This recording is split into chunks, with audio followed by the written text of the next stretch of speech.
నేరస్తుడు పిన్నెల్లిని కాపాడడానికి మాజీ సీఎం జగన్ నెల్లూరుకి జైలుకు వెళ్లాడని ఎమ్మెల్యే బ్రహ్మారెడ్డి విమర్శించారు. ఓ దొంగకు, దోపిడీదారుడికి, రౌడీకి అన్యాయం జరిగిందని జగన్ అల్లాడిపోతున్నారని మండిపడ్డారు.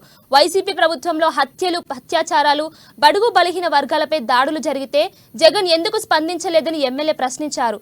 జగన్ స్వప్రయోగాల కోసం రాజ్యాన్ని నాశనం చేశారని బ్రహ్మారెడ్డి విమర్శించారు. మీకు ధైర్యం ఉంటే మాచర్లలో ఒక వేదిక ఏర్పాటు చేద్దాం.